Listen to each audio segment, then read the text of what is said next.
बिस्मिल्लाहिर्रहमानिर्रहीम। Views with news to you के साथ मैं सदीक साजिद। व्यूवर्स, लग ये रहा है कि इमरान खान के सितारे वाकई गर्दिश में हैं। एक तरफ तो अपोजिशन का दबाव, फिर जो अपने थे उनकी तरफ से हाथ उठा लेना। शेख रशीद जितने मर्ज़ी दावे करते फिरें, उन दावों में कोई सदाकत नहीं है। और अब जैसे जैसे वक्त गुजरा है, इमरान खान का लगता है कि वक्त करीब आ रहा है, इमरान खान के इक़्तिदार का वक्त करीब आ रहा है।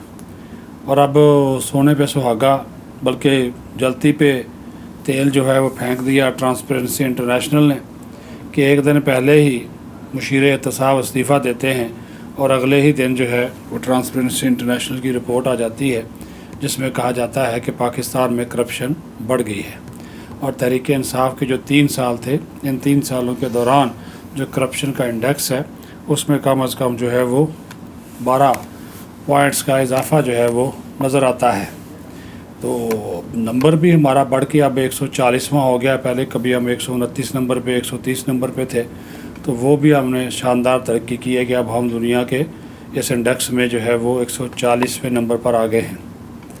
इस वजह से काफ़ी सारी जो इमरान खान के ऊपर अब उंगलियां ये भी उठना शुरू हो गई हैं कि जो दावे थे करप्शन ख़त्म करने के, और ख़ुद नैब के अपने दावे, ये हर रोज़ जो नैब के तर्जुमान या चेयरमैन नैब की जानब से एक बयान जारी कर दिया जाता है कि हमने 580 अरब रुपये वसूल कर लिए, 780 या 86 अरब रुपये हमने लूटी गए दौलत निकाल ली।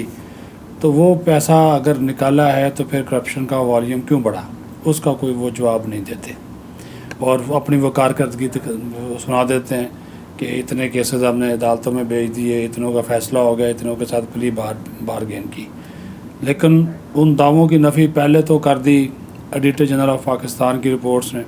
आप देख लें तहरीक इंसाफ की जो हुकूमत का पहला दौर, दूसरा दौर, तीसरा माली साल, उसमें आप देख लें कमो बेश जो है वो मुख्तलिफ़ वजारतों और इदारों में जो है वो 4000 अरब रुपए की करप्शन, माली बेकायदगियाँ, क़ायद ज़ाब्त का गलत इस्तेमाल या उनकी खिलाफ वर्जी, इख्तियारात का नजायज़ इस्तेमाल, फ़्रॉड, चोरी, ये सारे मामलात एडिटर जनरल की रिपोर्ट्स में सामने आए हैं जो कि आजकल पब्लिक अकाउंट्स कमेटी में ज़ेर बहस है। तो इससे आप अंदाज़ा लगा सकते हैं कि ट्रांसपेरेंसी इंटरनेशनल ने ये जो रिपोर्ट दी है, इस रिपोर्ट के बाद इस हुकूमत का वो दावा, सबसे बड़ा दावा यही था। आपको इमरान खान की वो तकरीर याद होगी जब अगस्त 2018 में इन्होंने कायदे-ए-वान यानी वज़ीर-ए-आज़म मुंतखब होने के बाद कौमी असम्बली में एक तकरीर की थी। तो इसने कहा था मैं इनको छोड़ूंगा नहीं, चोरों को, और मेरा सबसे बड़ा माटो जो है वो करप्शन का खात्मा है। वो करप्शन तो ख़त्म नहीं हो सकी। रोका किसने आपको? आपके अपने मुशीर नाकाम हुए, आपके अपने मुआवनिन ख़ुसूसी नाकाम हुए, आपके अपनी टीम नाकाम हुई, और इनका नाकाम होना इमरान खान साहब आपकी नाकामी है। इस बात को आप तस्लीम कर लें। करप्शन का ग्राफ ये मेरी और आपकी तो रिपोर्ट नहीं है, किसी मीडिया हाउस की भी रिपोर्ट नहीं है जो आपका मुखालिफ हो, क्योंकि आजकल आप ये भी कहते पाए गए हैं ना कि मीडिया मायूसी फैला रहा है। तो ये वो रिपोर्ट नहीं है, ये ट्रांसपेरेंसी इंटरनेशनल की रिपोर्ट है जो आलमी इदारा है। उन्होंने कहा है कि ये उन्होंने बाकायदा पॉइंट्स के साथ कि कहाँ कहाँ जो है वो पाकिस्तान में करप्शन बढ़ी है, पहले क्या था अब क्या है, ये तो वो बता रहे हैं। तो वो आपका किबला अगर दुरुस्त होता है, ये जो आपको सब्ज़ बाग दिखाते रहे साबिक़ मुशीर एहतसाब शहजाद अकबर कौमी ख़जाने को लूट के ले गए, तो उन कौमी ख़जाने को लूटने के बाद क्या बनेगा? तो यही मसला है ना। अब आप देखें कि 180 ममालिक की आलमी फ़हरिस्त में पाकिस्तान की तनज़्ज़ुली 16 दर्जे रिपोर्ट की गई है। पाकिस्तान 28 पॉइंट्स के साथ करप्शन के बारे में आलमी रैंकिंग में 140वें नंबर पर आ गया है। और गुज़श्ता साल करप्शन पर जो सस्पेंशन इंडेक्स है उसमें पाकिस्तान का नंबर 124 था।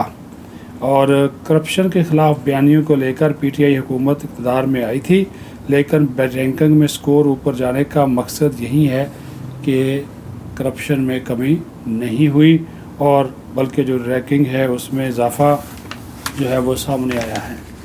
तो व्यूवर्स, खान साहब का ये जो नज़रिया है कि करप्शन के ऊपर वो काबू पाने के इक़दामात उन्होंने उठाए, कम कर दिया, किया क्या? जो बड़े बड़े मेगा स्कैंडल से उनका अंजाम आपके सामने, कुछ निकला ही नहीं। और अब आप कहते हैं, और फिर इमरान खान को गलत तस्वीर पेश की जाती रही। मुकदमात की तफसील कुछ और होती थी और ब्रीफिंग कुछ और कहती थी, अदाद शुमार कुछ और होते थे, ज़मीनी हक़ाइक़ कुछ और होते थे। फिर ब्राड शीट आपको ले डूबा।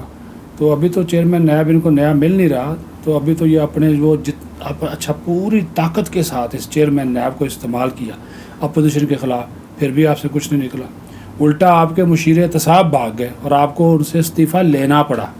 नाराज़गी आपने दिखाई, महीना डेढ़ महीना तो आप चुप रहे, लेकिन ये हकीकत है कि आपको मुशीर एहतसाब को फ़ारग करना पड़ा, क्योंकि वो आपके दिए गए अहदाफ़ को हासिल करने में बुरे तरीके से नाकाम रहा। लेकिन अब ये जो ट्रांसपेरेंसी इंटरनेशनल की रिपोर्ट है, इसका आप क्या करेंगे? इसको किस खाते में डालेंगे? अब सारे तर्जुमान खामोश हैं, कोई बात नहीं कर रहा।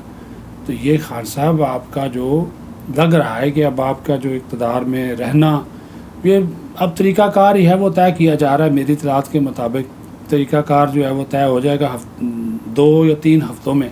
तो उसके बाद तो अब ये भी लोग कह रहे हैं कि जो लॉन्ग मार्च है उसकी नौबत नहीं आएगी, उससे पहले ही खान साहब के ख़िलाफ़ अदम एतमाद हो जाएगा। तो अगर अदम एतमाद हो जाता है तो फिर तो वाकई फिर खान साहब ने जो कहा है कि मैं इंतहाई ख़तरनाक हूँगा, तो देखते हैं कि अगर वो इस सिस्टम से, इस हुकूमत से बाहर आते हैं तो वो कितने ख़तरनाक होते हैं और किस के लिए ख़तरनाक होते हैं। अपना ख्याल रखें, बहुत शुक्रिया।